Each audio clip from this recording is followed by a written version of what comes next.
Assalamualaikum warahmatullahi wabarakatuh. Perkenalkan, nama saya Sulistiawati, NIM 86037467, Prodi S1 PGSD, UPBJJ Bandar Lampung.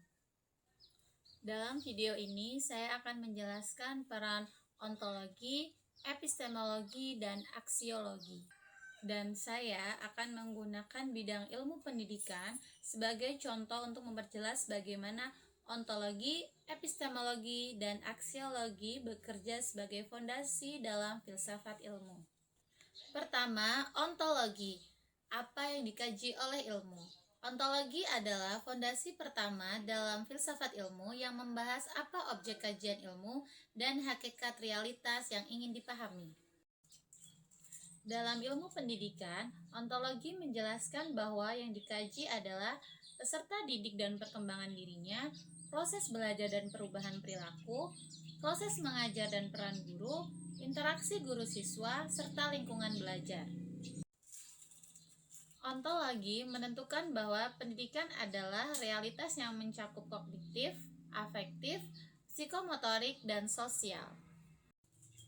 Dengan ontologi, kita tahu apa wujud atau objek yang sebenarnya diteliti dalam ilmu pendidikan, sehingga ontologi menentukan arah dan batas suatu ilmu, sehingga ilmu tidak keluar dari objek yang dikaji.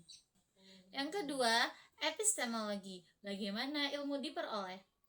Epistemologi adalah fondasi kedua yang membahas bagaimana pengetahuan dikumpulkan, metode apa yang digunakan, dan bagaimana kebenaran diuji.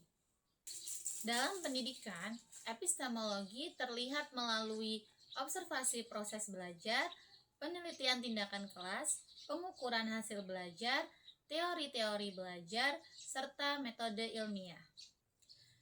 Dengan menggunakan epistemologi, membuat ilmu pendidikan menjadi sistematis, dapat diuji, dan dapat dipertanggungjawabkan kebenarannya. Yang ketiga, aksiologi. Untuk apa ilmu digunakan? Aksiologi adalah fondasi ketiga yang membahas nilai, manfaat, dan tujuan penggunaan ilmu. Dalam ilmu pendidikan, aksiologi menekankan bahwa pengetahuan pendidikan digunakan untuk mengembangkan potensi manusia, meningkatkan kualitas proses belajar, dan memberi manfaat bagi peserta didik dan masyarakat. Aksiologi memastikan ilmu digunakan secara bermakna, beretika, dan memberi dampak positif bagi masyarakat. Keterikatan ketiganya, ontologi, epistemologi, dan aksiologi tidak dapat dipisahkan, karena ketiganya membuat ilmu memiliki arah, metode, dan tujuan yang bermakna. Ontologi menentukan apa yang dipelajari, epistemologi menentukan bagaimana cara mempelajarinya, aksiologi menentukan untuk apa ilmu itu digunakan. Dengan memahami ontologi, epistemologi, dan aksiologi, kita dapat melihat bahwa ilmu pendidikan dan semua ilmu dibangun berdasarkan dasar filsafat yang kuat. Objek kajiannya jelas, proses pengetahuannya ilmiah, dan penerapannya bermanfaat bagi kehidupan. Sekian penjelasan dari saya mengenai peran ontologi, epistemologi, dan aksiologi. Saya akhiri, wassalamualaikum warahmatullahi wabarakatuh.